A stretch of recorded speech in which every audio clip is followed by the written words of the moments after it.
Inside the efforts to help families escaping war. You can't help everybody, but you want to try to help as many people as you can. An American citizen in Ukraine, as Russian attacks began, is staying so he can help others get out. The deadly attacks by Russia have no end in sight. And tonight, the UN is suspending Russia from the Human Rights Council for their actions. New images reveal the devastation in the war zone. Ukrainian officials calling for help as Russian forces push east. The U.S. now sending $100 million worth of weapons to support Ukrainian forces as the Senate takes a rare and unanimous vote to cut off Russian trade. And as all of this unfolds, hundreds of Ukrainian families are flying to the U.S. border, seeking refuge from the war. NICOLE GRIGG meets the American in Ukraine trying to help.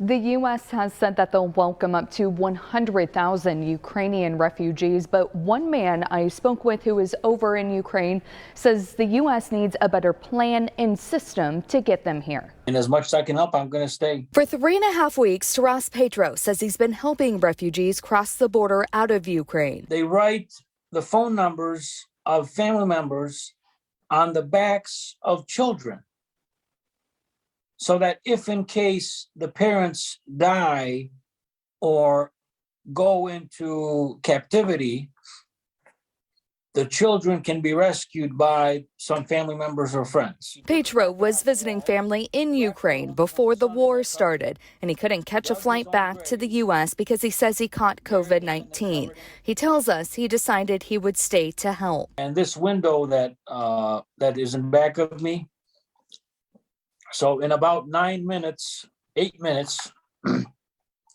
we have to close the curtains to black out the light, so that if somebody wanted to do some recon missions, they couldn't see lights coming from outside. He says refugees are still escaping Ukraine and feels there's no clear process, programs, or criteria for refugees to get to the U.S. At the Mexico border, Ukrainians trying to get in.